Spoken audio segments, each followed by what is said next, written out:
on, the Office of the Special Prosecutor has launched investigations into suspected corruption and corruption-related offences surrounding the construction of the National Cathedral, focusing on procurement of contractors and materials, as well as payments authorized by the former Finance Minister Ken Ofori-Atta and the National Cathedral Secretariat. Well, the investigation follows a referral from the Commission on Human Rights and Administrative Justice, which concluded its probe into allegations of corruption, abuse of power and misconduct in November 2024. The OSP has also announced plans to investigate and prosecute individuals who disrupted the 2024 general elections in various unlawful ways. In its media report, the OSP says it has received numerous petitions of election-related offences from both members of the public and candidates who contested in the elections. Well, we'll be having a conversation on that this morning, but let me just run you through some of the key things the OSP highlighted in the statement that they have released yesterday. They've been operating for the past 6 years, and the conversation now is moving to how effective the Office of the Special Prosecutor is, because, mind you, in 6 years of operation, we're yet to see one single prosecution, and so begs the question, the relevance of the Office of the Special Prosecutor. But then that's on your screens right now, giving us just a background of what is happening and the OSP, what they're keeping their tabs on. That report is for the second or last quarter of the year 2025, between the July and the December. So it's 6 months running. That's how long this case has been on. So I'll let them move to the initial slide so that we take it from the top. We're just looking at some of the key cases that the OSP is keeping their tabs on. Now, first, they say that they have concluded a number of investigations so far, and that is coming up on your screen shortly. I would like them to take it slowly for me so that I can take them through it. They are actually going to focus now on 2 key investigations moving forward, which we have taken out of that document. The National Cathedral is one of that key area they would be looking at. They're going to be focusing on the National Cathedral procurement in that sector and also payments made. And so the former Finance Minister, Ken Ofori-Atta, is a person of interest in this investigation. Now, they have given us a breakdown of some of the key developments they have worked on throughout the period. That's between July and December. And they've also told us what they plan to do. And they're saying that they would be launching investigations into allegations of vote buying before and during the elections. They also gave us updates on the Airbus scandal. If you recall, they found no evidence of inducement, and they released that out. So as part of a wrap of some of the key things they had done in the year 2025, they highlighted some of these key cases, and that exonerated the now President John Dramani Mahama from any wrongdoing in that Airbus scandals. Now, they say that they concluded investigations within a period for 3 different cases, and they are awaiting directives and further action from the Special Prosecutor himself, Kisi Jabing, to proceed further. So far within July and December, they say they have worked on 3 different cases. And then we're looking at some of the key things that they're looking at, and they're keeping their tabs on. The recruitment exercise of cadet officers training at the Ghana Police Academy. They also say they are investigating the allegations of use of public office for profit, and that implicates Mr. Charles Bisu. They're also looking at procurement and award of contract to Tough Sports Ghana Company Limited by the Gaming Commission of Ghana. And so we're just looking at some of the key things that the OSP has worked on within the half-year report. So far, the big question now is no convictions within the period since the OSP office was created 6 years ago. We still don't have any convictions. And it begs the question how relevant it is. You hear the OSP put out that they're going after A and B, but how relevant is it? And so joining me right now is a member of the African Union Advisory Board on corruption, Adam Senanu, an anti-corruption campaigner. Thank you so much for your time here on Newstext. Now let's look at the Office of the Special Prosecutor before we come into some of the key things they have said they would be working on since its inception, with Martin Amidou down now to Kisi Jabing. How effective is the Office of the Special Prosecutor? Well, I'll say from my perspective, it has been extremely effective. I say so because there's a context within which Act 959 was developed. And that context was the fact that, by and large, civil society and beyond recognized that the Attorney General and Minister Justice of the state was absolutely unlikely to prosecute any member of government so appointed. And we had tried several times to try and get traction on that.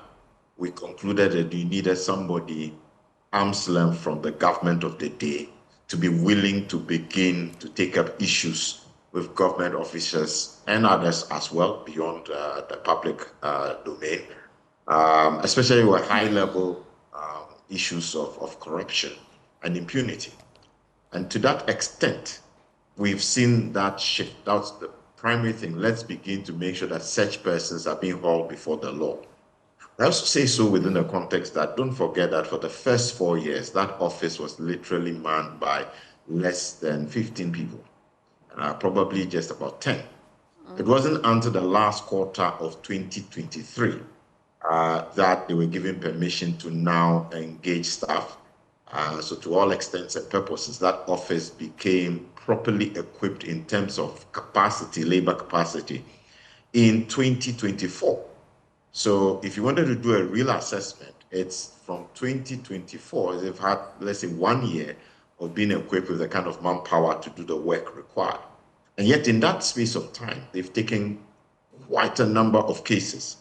In our space for good governance, we say that prevention is better than prosecution, because prevention makes sure that you don't then spend or throw good money after bad money, like they say, and go chasing things which might not be able to retrieve in the long run.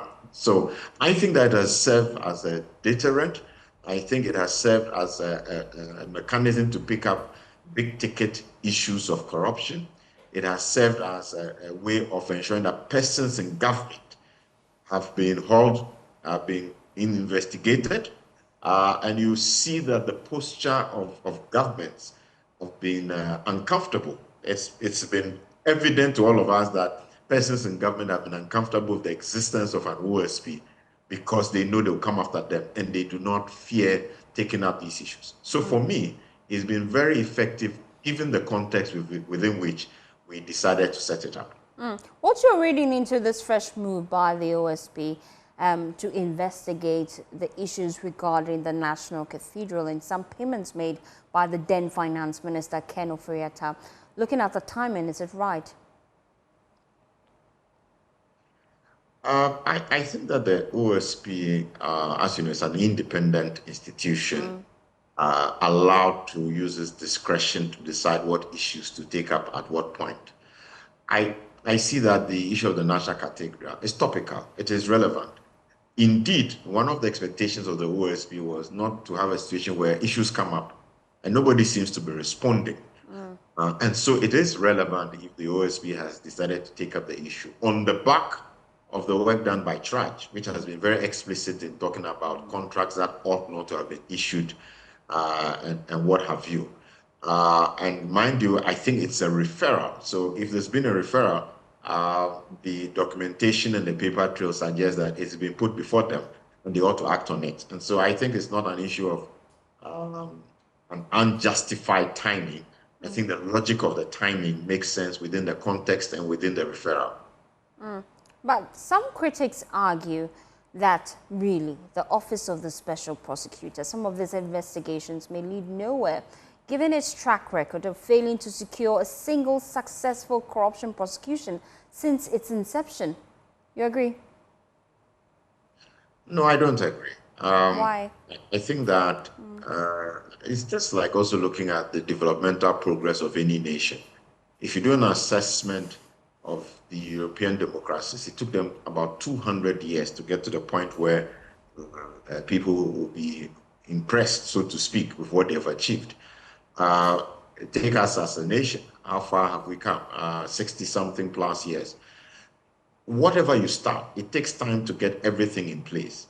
In my view, where we are now, we have clearly identified that some of our gaps are with the current legislative framework. There's a need to strengthen it. There are laws that we don't have in place. We don't have a reverse burden of proof.